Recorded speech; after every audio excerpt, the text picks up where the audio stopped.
بسم الله الرحمن الرحيم. السلام عليكم ورحمة الله وبركاته. dhegeystayaal sheeda qiimaha qayaalow caawa badbaadada qaranka beesha ciise ayaa maanta halkan mar labaad ee maslaxada inay soo gudbinaysa maanta ay bishu tahay 18 August 2014 waxa maanta waraysigu uu ku saabsan yahay Somaliland beesha halka deganay dawladda isku sheegtay oo caawa aqoonyahan weyn oo beesha ciise ka dhashay oo faraxa ciise ayaan ka waraysanaynaa xogaa Djibouti oo maaragtay wax fiican laga rajaynayo heshiiskii xisbiyada isku haystay xagga baawarka oo iyadana aan waraysi waxoogaa naga siin doono. Haji Farah, السلام عليكم. وعليكم السلام ورحمة الله وبركاته. وياي فرح وانكم سلام يا سودو برنامجك باش عيسى بالوين عيسى بدبلد قرنك waxaan maanta ka wareysanayaa waxa weeyaan odayadii beesha ciise ee Hargeysa joogay halka 4 bilood joogay oo waxa go'aan ka soo baxay maamulka dawladda sheegay Somaliland iyo waxaad kala socoto bal faahfaahin naga sii. Assalaamu calaykum. وعليكم السلام ورحمة الله وبركاته. هذه أضل ما سنت حاجة عمر waxaan salaamayaa marka hore tafaftiraha adeecadda hadhagalenews iyo shaqaalaheeda kalaba dhammaan aad iyo aad baan u salaamayaa. haddii aan usii dhaafo su-aasha aad weydiisay kolley muddo badan waxaan maaragtay ay diiraddu saarnayd sidii odaya dhaqameedka ama siyaasiyiintaas beesha ciise ka socda ee gobolka Somaliland degani ay Hargeysa ay u tageen taasina ay ahayd danaha ay maaragtay iyagu ay gaarka u lahaayeen ee gobolkooda iyo sidii ay maaragtay waxqabadkooda iyo taladoodu ay ahayd ay u tageen laguna guul daraystay in lala kulmo ama in la xishmeeyo oo dad wax isla leh iyo dad wax wada laga dhigo. muddo badan halkii ay joogeen waxna ay uga kaaliyoobi waayeen oo ay waxba u qabsoomi waayeen aadna iyo aadna loogu yaraystay in lala hadlo oo la hor yimaado xitaa. marka taasi waxay ka dhigan tahay in wax aan dhici karaynin ay siiyeen labada beelood ee meesha deganigada bursigii ay saaqay la yiraahday taasi oo ay banaynayaan dhulka ciise inay maaragtay wax ku yeeshaan ciisana inuu u socdo oo waxaan ay maanta doonaya in ay wax ka qabsado ay u cuntami weyday iyagana taasina ay keentay in iyaga oo maaragtay inaan laga tanaasulay dalkani kolka hore u haystay taasina ay noqon weyday hanti qaran sida ay u fahmeen in laga tanaasulay. annaguna aanu arkayna inay tahay dhaqan xumo wax aad iyo aad maaragtay looga xishoodo. waxaa dad kuu yimiday oo talana kuula socda waxna aad wada leedihiin ku xishmeeyeyna inaad soo dhaweyn weydo oo aad marti gelin weydo oo aad la hadli weydo aad iyo aad bay u tahay wax maaragtay fool xun oo dhaqanka Soomaalida Xaaji Cumar oo aan ku fiicnayn. marka waxa weeyaan faraxo ma dhaqankii odayadii Isaaq baa soo dhaweyn waayey ma Samaroon baa soo dhaweyn waayey mise dawladdii Somaliland isku sheegay dawladda ee ummadeedii beelihii 5 beelood u sinaayeen ayaa dhinac reer uun koro maamulka waan ogeyn oo maamul beeleed buu iska ahaa. marka sidee buu u socdaan bal faahfaahin dhegeystayaasha dhagaalaynaay inay si fiican u fahmaan. waa si fiican horta gadabursi waxba loolama tegin waxna kama dhexeeyaan ciise in wax loola tago war waxaa la yidhi bal beeshii dhexe ee maaragtay aan dhulka wada lahayn maanta haddii ay taladii dalka iyadu ay guddoomiye ka tahay bal aan la tegno sidii aan wax uga qaban lahayn dalka horumarintiisa iyo waxqabadkii beeshu ay ku lahayd dawladda ay sheeganayaan haddii ay jirto waayahay waxaa dhici weyday in ay wax maadaragtay wax beela maahine maamul xitaa meel jooga dad ay ku hagaagaan dad talo leh dad ay wax ula tegaan ay intaba waayeen taasina ay noqotay cigaal shiraad wuxuu yidhi gufiyey ma waxaad noqotay mise waxaan ku mooday waxaad noqotay gufi waxaanse ku mooday bahali cunaya kuura habeenaadow waa waxaan laguguna noqon loona noqon buu yidhi waar wax weydiin dambe uunbaa beesha kaaga dhammaatay isaaqow baan leenahay haddaba ma u malaynaysaa hadda shaqaaqadii ka dhacday jabuuti oo ahayd qaraxyadii lagu tilmaamay inay lug ku lahaayeen somaliland meelaha degan oo jabuutina xuduudkii xidhay beesha ciise oo madaxweyne ismaaciil cumar geele uu beesha ka dhashay iyo beelaha ciise ee degan somaliland ayay dawladdan isku sheegan raggan isaaq waxay kala saari laayihiin ciisaha jabuuti iyo ciisaha somaliland kala degan inay meeshu tahay maamul somaliland hoos imanaya ee maamulka jabuuti wixii laga rabana ayay kala saari layihin ma u malaynaysaa mid baa ka qaldan waxaa ka qaldan dal dawlad ah oo dad kala duwan oo dawlad wixii ay hayd ah oo qaran ah madaxweynaheeda inay maadaragtay ay u leexiyaan xaq qabiil dee taasay ku dhaqmaanoo iyagaa maadaragtay aan dastuur iyo maadaragtay lahayn xeer kala dambeynahoo dawladeed jabuuti waa dawlad caama oo caalamiyahoo adduunku yaqaano dalkeedii dadkeedana usoo jeeda madaxweynaha jabuutina waa madaxweyne kolkaad eegto xagga maadaragtay ama isaaqa ha noqoto ama gadabursida ha noqotee labadaa beelood ee maadaragtay sheeganaya somaliland baan maadaragtay leenahay leh iyadoo somaliland ay ku magacaaban tahay oo ay leedahay 5 beelood isku magacaabaya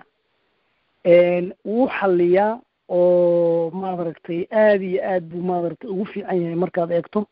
hase yeeshee iyagaa ka badbadinaya oo wax aanay xaq u lahayn raadinaya waxaasi waa maxay mar waxay leeyihiin waxaan doonaan ku samaynaynaayo oo dhulka waan qarqarxinaynaayo wax alla waxaan doonaan ka geysanaynaa marna waxay leeyihiin muxuu ahaa xadkii baa lanaga xiray marna waxay leeyihiin maxay ahayd waa madaxweyne beel ka soo jeeday leeyihiin madaxweynaha jabuuti madaxweyne beeleed maahine waa madaxweyne daleed baan leenahay dawladna u ah madaxweyne waayahay faraxow hadhagalenews waa in badan baan sheegay hadhagalenews waxay sheegtaa un waxa xaqa wixii dulun wada un bay tiraa dulunka georgi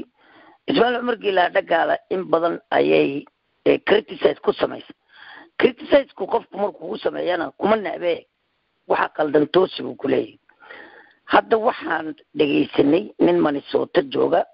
oo beesha dhaxa ka dhashay oo hadalla deeli qaafa madaxweynaha ku yiri madaxweynaha ismaaciil cumar geele waa nin qaran waa ninka Soomaaliya adduunka dhan u kacay geeska Afrikana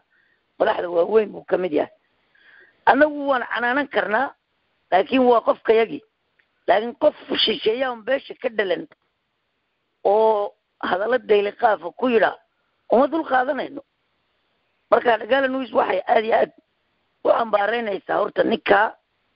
ku tilmaamay madaxweynaha hadallada deeli qaafka badan yidhi asagoo weliba doqonnimadiisa beesha dhaxa ayuu leeyahay bastaboor baa lana siiyaa xaq uma leh in la siiyo bayc mashtarigooga iyo siyaasiyiintooda iyo ardaydooda yaa bastaboor jabuutiyana la siiyaa baasaboorka jabuuti waa muqadis waa international asagoo loo eexday ayuu weliba ku aflagaadaynayaa marka ninkaas maxaad ku odhan lahayd bal jawaabtiisa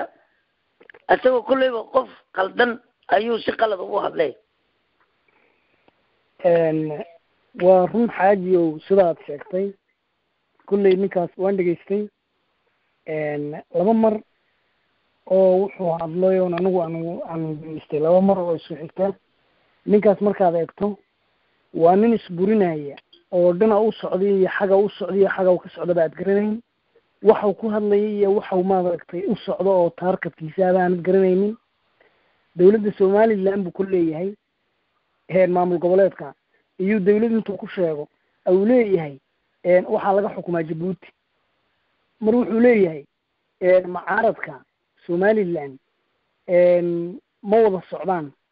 meel gaar u socdaa oo meel gaar u socdaa buu leeyahay mar wuxuu leeyahay Djibouti iyaa maaragtay faragelin ku haysa Somaliland buu leeyahay mar wuxuu leeyahay Siranyo waa inuu dhulka wadanka ka tago iyuu leeyahay oo maaragtay xukunka sii daayo mar wuxuu leeyahay shacabka Somaliland waa shacab maaragtay aan wax iska dhicinayn buu leeyahay mar wuxuu leeyahay Ethiopia wax ka sheegaya xag alla xaga u socdo cid uu macaarad ku yahay cid uu maxaafid u yahay taladiisu horta waa nin bangarsan oo aan tala maaragtay toosa oo waxqabadkeedu uu yahay mid toosan aanu ahayn walaa waxaan leenahay ninkaas wax ka soo qaad male wixii uu sheegayaana wax jira maaha waxa jira oo la weydiiyey Zeila Lughaya dadka dibadjidinta loo soo sameeyay ee maamulka Somaliland uu soo wado waxaan ka dareemay hadaladiisa hadallo oo maaragtay deeqaaf cadcade qaxootiga Soomaaliya degan dadkaasi Soomaali nooc kastay leeyihiin beesha Ciise ee Somaliland deganaan jirtayna inta badan yihiin waa dadka imika wasiirka dibadjidinta uu doonayo inuu soo celiyo wuxuu ninkaasi yidhi sidii uu madaxweynihii hore ee Somaliland yidhi dad reer Somaliland nagama maqna uu yidhi ayuu sidoo kale u yidhi dad reer Somaliland ma hadalladaasi hadalla meesha u qalma maaha nin siyaasiyan oo iska dhigaya oo urur Sacuud leeyahay baan ku jirayay oo wakiilka u joogay Mareykanka ahaa buu yidhaa marka nin siyaasiya ma waa nin qabyaalist ah sidoo u hadlayo dad meesha degan oo garanaya waxa yihiin ayuu xaqru shiri dadka dad Soomaaliya ma ee Djibouti Ethiopia ma ku tilmaamay sida marka aragtida ninka ugu jawaabayo dadka dalka leh waqtiyadii dagaaladii sokeeyay Djibouti iska tagay wadanka nabadgelyada atay ee halka ku nool ku dhaqanay ilaa imika maaragtay ku nool nabad ku ah imikana dalkooda ku noqonaya lagala tashan maayo isaga cid kale oo lagala tashanayaana ma jirto nin waliba halkii uu deegaanka u lahaa iyo tagi de hor joogsadoo ha yiraahdo Ethiopia ka imateen taa hadalkiisu wax ka soo qaad ma leh oo waa maaragtay hadal baxay oo kale hadduu doonayo inuu maaragtay Somaliland oo wax u qabto waa inuu dalka tago oo uu yiraahdo la keeni maayo kolkaas baan yaan ka hadlaynaa taladiisa wararka imika ka soo baxaya waa gabagabadii baan joognaa programkii Buurama saameyn intee leeg ayaad u malaynaysaa xuduudka xidhmay maxaase u sababa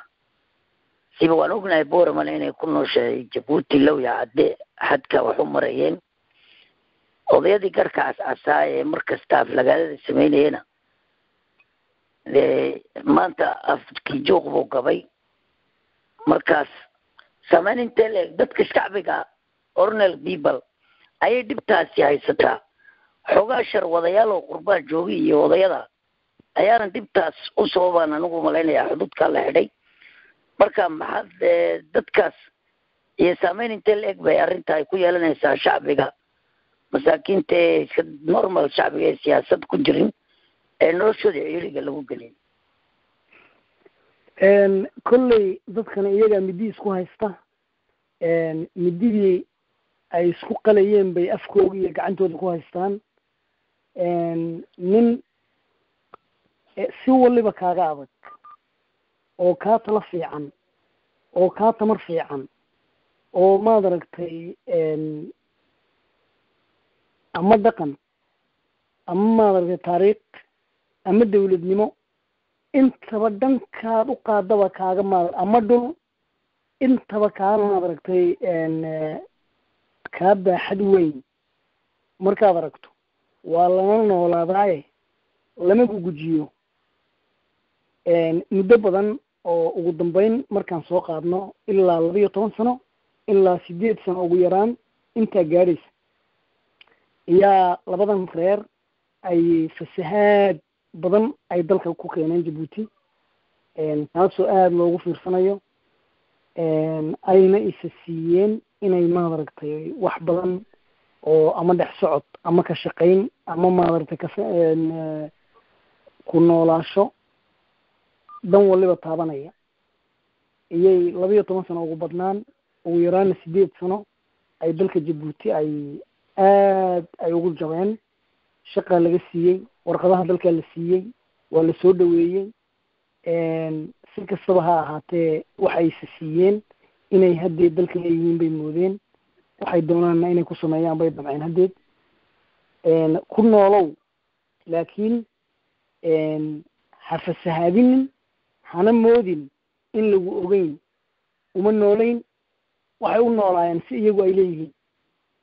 taasi waxay keentay inay cadaawad ay la yimaadaan cadaawadina dee shaqayn mayso oo adiga arkay qurbaha waxaad ugu nooshahay si maad aragtay dareen kugu jiro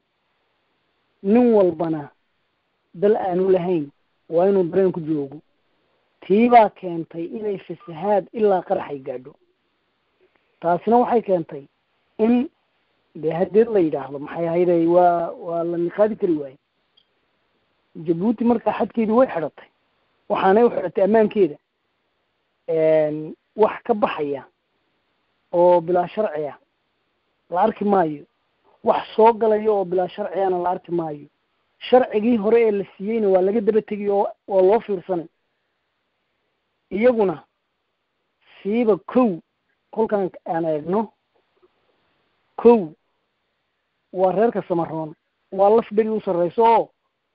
iyagu waxay raacayaan 3 weega soo socoto waxaa ka soo yuucan inay soo diraan odayadii gargac casaaye imanayay adeecadaha ka hadli jiray ee website-da ay ku soo qori jireen inay wafti ay u soo diraan oo abti yidhaahdaan oo ay Djibouti ka soo degaan oo gaajaan naga dareertay ay yidhaahdaan bay geerka u saaran yihiin waayo waxaan arkaynaa 3 weegoo dambe haddii xadka ay xidhnaado baabuur socda iyo maxay ahayday tukaan furan la arki maayo waa jidkii ay ku noolaayeen iyo dikadii ay ku noolaayeen baa Djibouti berbera waxba ugama soo degaan berbera cashuurteeda cirka ah Djiboutina cashuurteeda yaa maaragtay feeri lowa marka waxaan ku sheegayaa xaaji Cumarow inay tahay nin doonta isku dhiftay Djibouti waxba ugama baahan reerkaas waxay uga baahan tahay Somaliland beesha isku shaqeysa haba yaraatee ma jirto oon ahayn qardabo aan ahayn iyo fasahaad iyo maadaragtay waxay kharibaan maahine cashuuri kama soo gasho dadka ka shaqaystaana lacagta ay ka shaqaynayaan Djibouti ma gasho booramiya hargeysay gashaa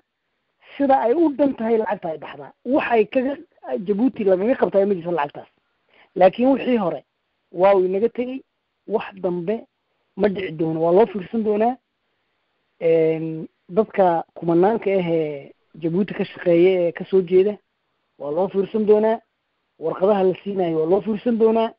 xagga maxay ahayday nabadgelyadooda waa loo fiirsan doonaa dhex socodkooda waa loo fiirsan doonaa wax waliba ha ahaatee hadda wixii ka dambeeya isha lagu hayaa xaajiyo waayahay wararka waan la soconnaa 12 sano u dambeeyay Djibouti inaa reer Somaliland labada beelood baa shaqo la siinayay kuwa qadaaytiyo kuwan warqadaysan